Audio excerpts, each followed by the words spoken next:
கட்சி பெயரை அறிவித்த பிறகு படப்பிடிப்பினிடையே ரசிகர்களுடன் முதல் முறையாக செல்ஃபி எடுத்துக் கொண்ட தமிழக வெற்றிக் கழகத்தின் தலைவர் விஜய் தனது அரசியல் பயணத்திற்கு வாழ்த்து தெரிவித்த பிரபலங்களுக்கு நன்றி தெரிவித்துள்ளார்.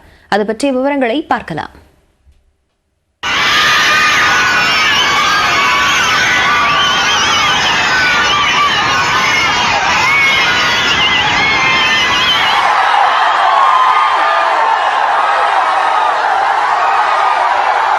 தமிழக வெற்றிக் கழகம் என்ற அரசியல் இயக்கத்தை தொடங்கிய பின் ரசிகர்களுடன் விஜய் எடுத்துக்கொண்ட முதல் செல்ஃபி வீடியோ இதுவாகும். வெங்கட் பிரபு இயக்கத்தில் விஜய் நடித்து வரும் கிரேட்டஸ்ட் ஆஃப் தி டைம் படத்தின் ஷூட்டிங் புதுச்சேரி AFD மில் வளாகத்தில் நடைபெற்றது. இந்த சூழலில் விஜயை காண அவரது ரசிகர்கள் ஆயிரக்கணக்கானோர் குவிந்ததால் திடீரென விஜயும் உதயமானார்.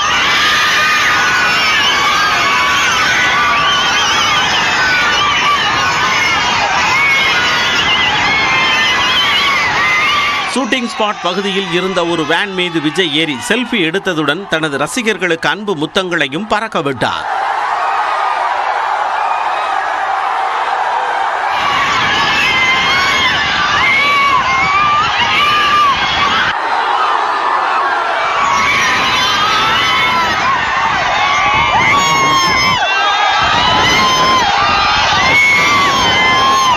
இதனால் உற்சாகமடைந்த ரசிகர் ஒருவர் கையில் இருந்த மாலையை வீச அது சரியாக விஜய் நின்ற வேன் மீது விழுந்தது. ரசிகரின் ஆசையை நிறைவேற்றும் விதமாக அந்த மாலையை கையில் எடுத்த விஜய் அதை தனது கழுத்தில் அணிந்து கொண்டார்.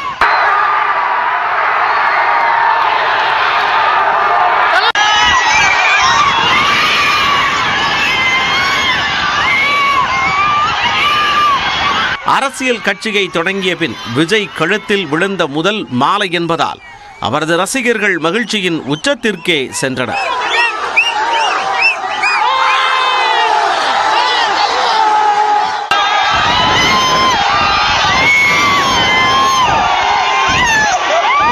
இதனிடையே அரசியல் கட்சியை தொடங்கிய தனக்கு வாழ்த்து கூறிய அனைவருக்கும் நடிகரும் தமிழக வெற்றிக் கழக தலைவருமான விஜய் நன்றி தெரிவித்துள்ளார். இது தொடர்பாக தமிழக வெற்றிக் கழகத்தின் தலைவர் விஜய் வெளியிட்ட அறிக்கையில் பெருமதிப்பிற்குரிய பல்வேறு அரசியல் கட்சி தலைவர்கள், அன்புக்குரிய திரைத்துறை நண்பர்கள், பாசத்துக்குரிய தமிழக தாய்மார்கள், சகோதர சகோதரிகள், ஊக்கமளிக்கும் ஊடகவியலாளர்களுக்கு நன்றிகளுடன் பணிவான வணக்கங்கள் என்று தெரிவித்துள்ளார். என் நெஞ்சில் குடியிருக்கும் தோழர்கள் அனைவருக்கும் நெஞ்சார்ந்த நன்றிகளுடன் பணிவான வணக்கங்கள் என்றும் தனது அரசியல் வருகைக்கு வாழ்த்து தெரிவித்தவர்களுக்கு நன்றி கூறியுள்ளார். நடிகர் விஜயின் அரசியல் வருகையை வரவேற்பதாகவும் வாழ்த்துவதாகவும் பாஜக மூத்த தலைவர் ராஜா தெரிவித்துள்ளார். மெர்சல் படத்தில் தவறான தகவல்கள் இருந்ததாகவும் அதனாலேயே அப்போது அந்த படத்தை விமர்சித்ததாகவும் அவர் குறிப்பிட்டுள்ளார்.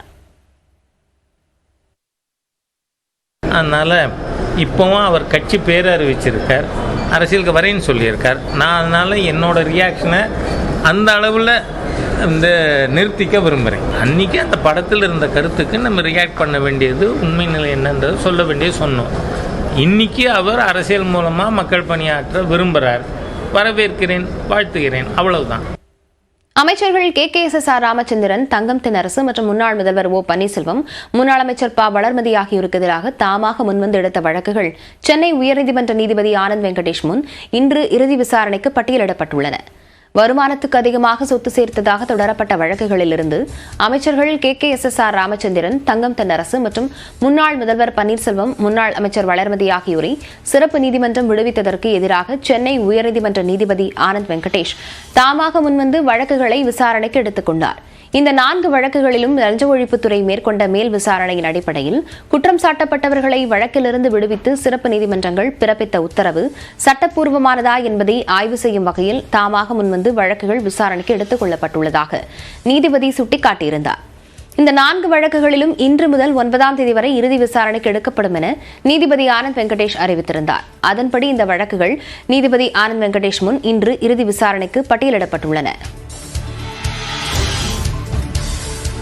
இதற்கிடையில் தங்களுக்கு எதிரான தாமாக முன்வந்த வழக்குகளை விசாரணைக்கு எடுத்ததை எதிர்த்து அமைச்சர்கள் KKSSR ராமச்சந்திரன், தங்கம் தென்னரசு ஆகியோர் தாக்கல் செய்த வழக்குகள் உச்சநீதிமன்றத்தில் இன்று விசாரணைக்கு வரவுள்ளன. அந்த வழக்குகளில் பிறப்பிக்கப்படும் உத்தரவின் அடிப்படையில் மட்டுமே சென்னை உயர்நீதிமன்றத்தில் நீதிபதி ஆனந்த் வெங்கடேஷ் முன்பு இறுதி விசாரணை நடக்கும் என கூறப்படுகிறது. வேலூர் எம்பி கதிரானந்த் வீட்டுக் கதவை அமலாக்கத்துறை தட்டும் என அண்ணாமலை கூறியதற்கு அமைச்சர் துரைமுருகன் பதிலடி அளித்த நிலையில் அமலாக்கத்துறை என்ற வார்த்தையையே பயன்படுத்தவில்லை என அண்ணாமலை அந்தர்பல்டி அடித்துள்ளார்.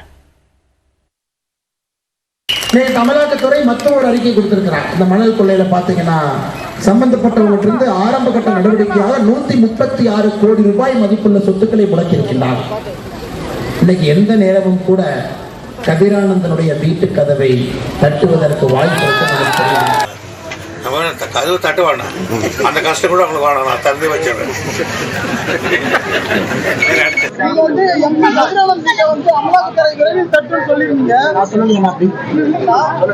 அமலாக்கத்துறைங்கிற வார்த்தையை பயன்படுத்தினா, எம்பி கதிரானந்தன் வார்த்தையை பயன்படுத்தினா, யாரெல்லாம் மணல் கொள்ளையில சம்பந்தப்பட்டிருக்காங்களோ அவங்க கதவை அரசு கட்டத்தான் போகுது.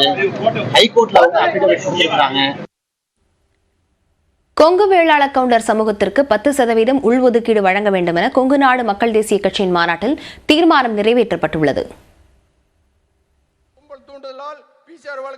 திமுகவின் கூட்டணி கட்சியான கொங்கு நாடு மக்கள் தேசிய கட்சியின் சார்பில் ஈரோடு மாவட்டம் விஜயமங்கலத்தில் கொங்கு மண்டல எழுச்சி மாநாடு நடைபெற்றது. மாநாட்டில் அமைச்சர்கள் மா சுப்பிரமணியன், முத்துச்சாமி, சாமிநாதன், காங்கிரஸ் எம்எல்ஏ EVKS இளங்கோவன் உள்ளிட்டோர் கலந்து கொண்டனர். மாநாட்டு மலரை வெளியிட்டு பேசிய அமைச்சர் முத்துச்சாமி, நாடாளுமன்ற தேர்தல் வெற்றிக்கு அடித்தளமாக இந்த மாநாடு அமையும் என்றார். தொடர்ந்து பேசிய அமைச்சர் மா சுப்பிரமணியன், மக்களுக்கு தேவையான திட்டங்களை பெறுவதில் முனைப்புடன் இருப்பவர் ஈஸ்வரன் என பாராட்டு தெரிவித்தார். ஸ்பெயினில் இருந்து முதலமைச்சர் MK ஸ்டாலின் அனுப்பிய வாழ்த்துச் செய்தியையும் மா சுப்பிரமணியன் வாசித்தார். கைகோர்த்து களத்தில் போராடுவோம், கொங்கு மண்டலத்தோடு சேர்த்து தமிழ்நாட்டையும் முன்னேற்றுவோம். வரும் நாடாளுமன்ற தேர்தலில் 40க்கு 40 என்ற இலக்கை அடைய போராட்டத்தை தொடங்குவோம், வெற்றி பெறுவோம். இறுதியுரையாற்றிய கொங்கு நாடு மக்கள் தேசிய கட்சியின் பொதுச் செயலாளர் ஈஸ்வரன், வெற்றி தோல்வியை பொருட்படுத்தாமல் கொங்கு மண்ணிற்காக உழைத்து வருவதாக கூறினார். பாஜகவில் உள்ள 4 சட்டமன்ற உறுப்பினர்கள் என்ன கிழித்தார்கள் என ஈஸ்வரன் ஆவேசமாக கேள்வி எழுப்பினார். பாரதிய ஜனதா கட்சியில எம்எல்ஏ 4 பேர் இருக்காங்க. சட்டமன்றத்தில் என்ன கிழிச்சாங்கன்னு சொல்லுங்க பாப்போம். அந்த 4 பேரும் இந்த கொங்கு நாட்டுக்கு என்ன கிழிச்சாங்க? கோயம்புத்தூர் பெரிய மாவட்டம் இல்லையா? ஈரோடு பெரிய மாவட்டம் இல்லையா? சேலம் பெரிய மாவட்டம் இல்லையா? இந்த 3 மாவட்டத்தையும் பிரிப்பதற்கு என்ன தயக்கம்? சின்ன சின்ன மாவட்டங்கள், அதையெல்லாம் பிரித்திருக்கிறீர்கள். பெரிய மாவட்டங்களை ஏன் பிரிக்க கூடாது?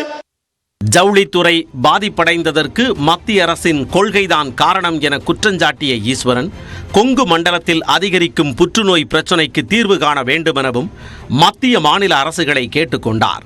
முன்னதாக மகளிர் உரிமை தொகை, இலவச பேருந்து பயணம் உள்ளிட்ட அரசின் திட்டங்களுக்கு நன்றி தெரிவித்து மாநாட்டில் தீர்மானங்கள் நிறைவேற்றப்பட்டன.